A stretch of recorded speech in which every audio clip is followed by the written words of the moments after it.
বাংলায় একটা প্রবাদ কিন্তু কার্যত প্রচলিত ছিল 2011 সাল থেকে 26 সাল পর্যন্ত। ভোটের আগে আমরা দেখতে পেয়েছিলাম প্রত্যেকের মুখে মুখে একটা কথা ঘুরে বেড়াতো। কথাটি কি? স্বাস্থ্যের হাল বেহাল। হাল কি ফিরবে? বাংলার হাল ফেরাতে কতটা তৎপর হবে নতুন সরকার, সেটাই এখন দেখার বিষয়। আর তার থেকেও বড় কথা, স্বাস্থ্যের পরিকাঠামো নিয়ে মানুষজন কী ভাবছে সেটা তো অবশ্যই জানব। তবে যিনি আমার সঙ্গে বর্তমানে রয়েছেন, তিনি দফায় দফায় বৈঠক করছেন প্রত্যেক জায়গায় গিয়ে। হাসপাতালের পরিকাঠামো ফেরাতে হবে, মুখ্যমন্ত্রী শুভেন্দু অধিকারী স্পষ্ট নির্দেশ। নমস্কার, দেখছেন এই সময় লাইভ। আপনাদের সঙ্গে রয়েছে আমি শুভ্রজিৎ। এই মুহূর্তে আমার সঙ্গে রয়েছেন বেহালা পশ্চিমের বিধায়ক ডক্টর ইন্দ্রনীল খা।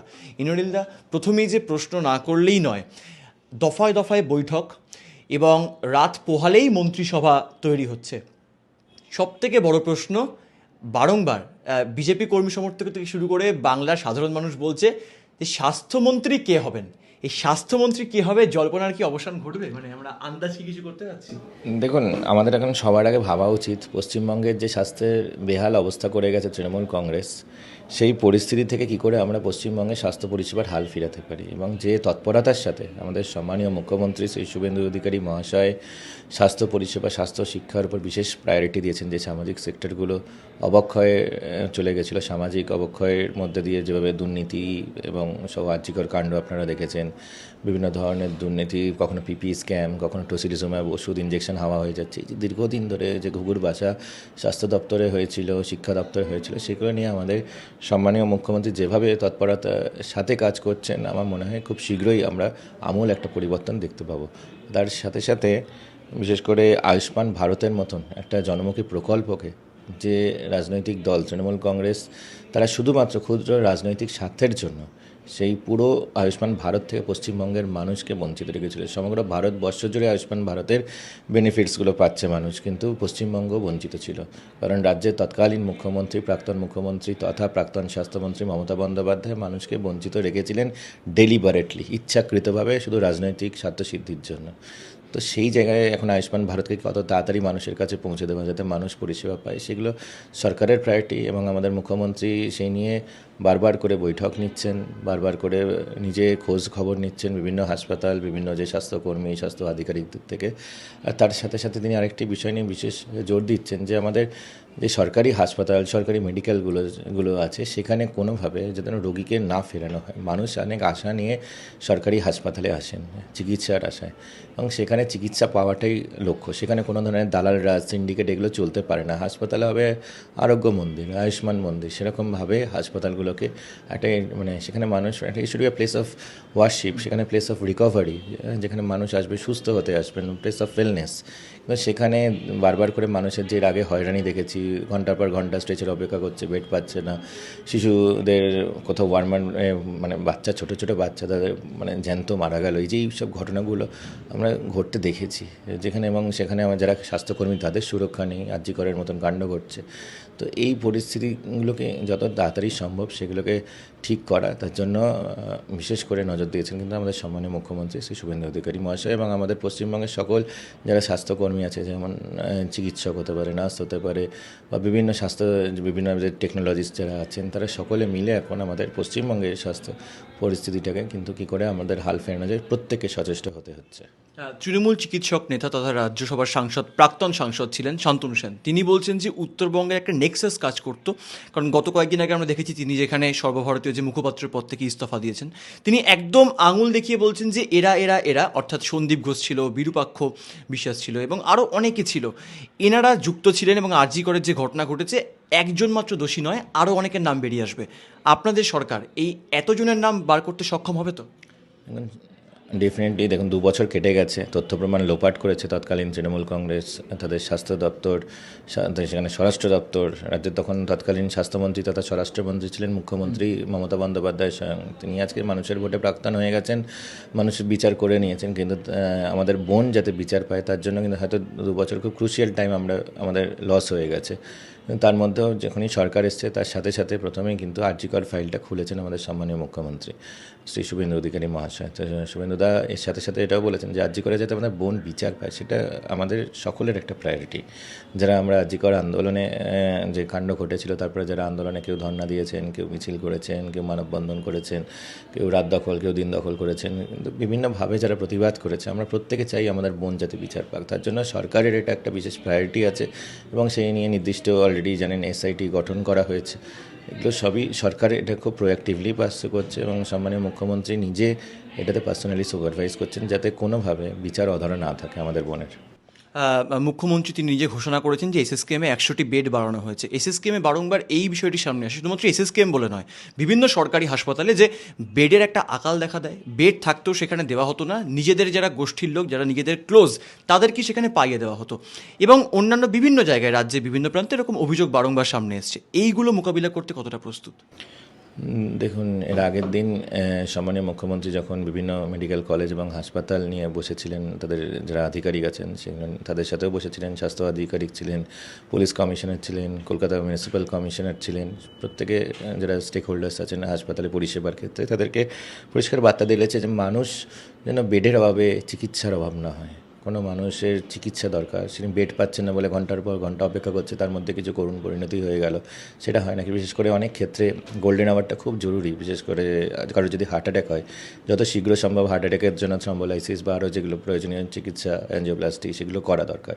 কিন্তু সেখানে যদি হার্ট অ্যাটাকের পেশেন্টকে আপনি ঘন্টার পর ঘন্টা ফেলে রেখে দেন, এটা আমরা দেখেছি বারবার করে এর আগে সরকারের আমলে, সিপিএম আমলেও আমরা এটা দেখতাম এবং তৃণমূল কংগ্রেসের সেই পরিস্থিতি পরিবর্তিত হয়নি, আরও উল্টে আরও খারাপ অবস্থা দেখেছি, যেখানে উল্টে দালাল রাজ দেখতাম, দালালরা নিয়ে এদিক থেকে ওদিক চলে যাচ্ছে। এই যে পরিস্থিতি, সেগুলো যেন আর কোনোভাবে আজকের দিনে না রিপিটেড হয়।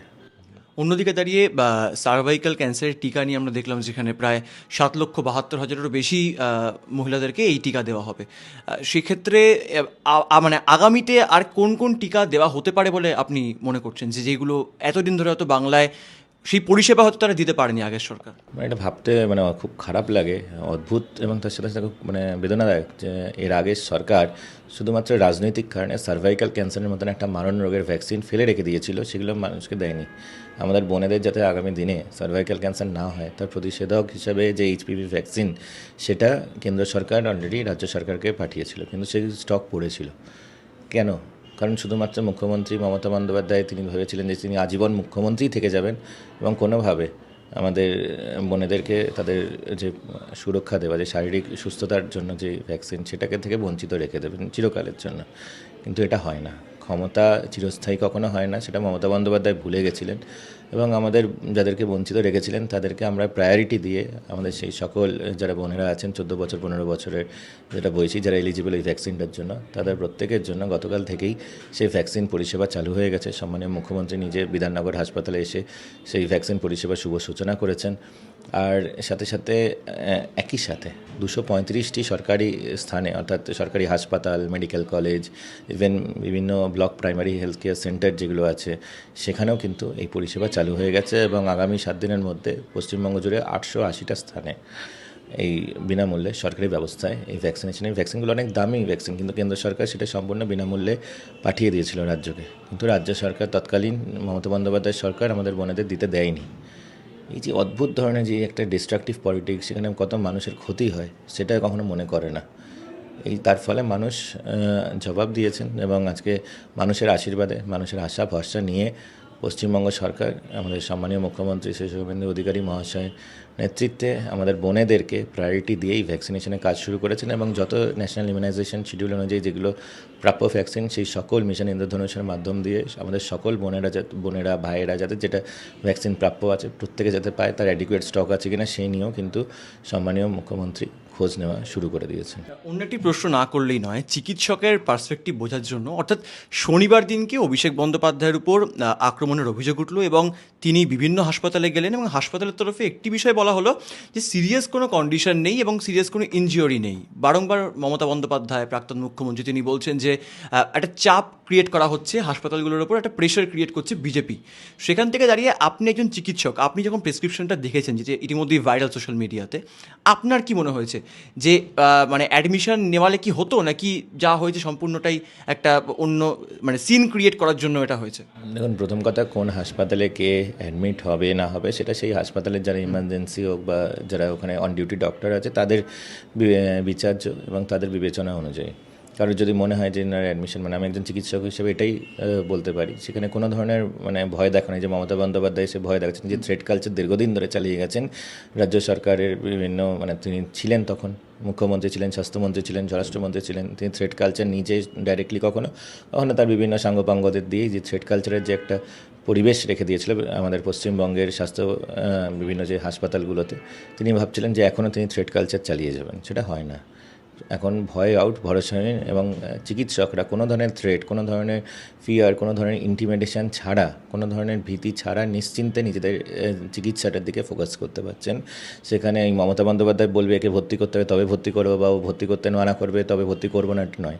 সেখানে কারোর যদি মেডিকেল, যেটা নর্মাল, যেটা এথিক্স বলে, নর্মাল যেটা তাদের জাজমেন্ট ক্যাপাসিটি, সেই অনুযায়ী চিকিৎসকরা চিকিৎসা পরিষেবা করবেন। কাউকে যদি মনে করে ইনি ওপিডি বেস্ট পেশেন্ট, অর্থাৎ আউটডোরে দেখে ওনাকে বাড়ি পাঠিয়ে দিলে অসুবিধা হবে না, তাহলে তাই করবেন। কাউকে যদি মানে না আইপিডি অর্থাৎ ইনডোরে ভর্তি করতে হবে, তবে কাউকে আইসিইউতে ভর্তি করতে হবে, তাহলে সেটা করবেন। সেটা চিকিৎসকদের উপর ছাড়া উচিত। অ্যাপোলো হাসপাতালে যারা চিকিৎসক, শুনলাম অনেক সিনিয়র চিকিৎসকরাও দেখেছেন, তারা মনে করেননি যে ওনার যে ডিমের চোটে কেউ কারোর খুব খারাপ কিছু হতে পারে, তাই জন্য, এবং তারপর জন্য যে যথাযোগ্য পরীক্ষা নিরীক্ষা করেছে, দেখেছে ডিমের চোটে কারোর মানে কিছু হয়নি, তাই জন্য হয়তো অ্যাপোলো হাসপাতাল মনে করেনি অ্যাডমিশন হওয়া। তারপর মমতা বন্দ্যোপাধ্যায় অ্যাপোলোতে ভরসা করেনি, দেখলাম আর একটা বেসরকারি হাসপাতাল অর্থাৎ বেলভিউতে নিয়ে গেছে। সেখানে দেখলাম ডক্টর কাজী শামসুজ্জামান, খুব সিনিয়র ডাক্তার, তিনি দেখেছেন এবং তিনিও দেখে বলেছেন যে অভিষেক ব্যানার্জির কিছুই হয়নি, ডিম যেগুলো আছে খুব মাইনর কিছু ব্রুজ দেখলাম আমি রিপোর্টে, কিন্তু কোনো ধরনের শারীরিক কোনো কিছু ক্ষয়ক্ষতি কিছু হয়নি, যার জন্য তাকে অ্যাডমিশন করার যোগ্য। বা বলছেন যিনি একদম ফিজিক্যালি ফিট আছেন, ফিটনেস দিয়ে দিয়েছেন, proper fit, conscious, completely conscious.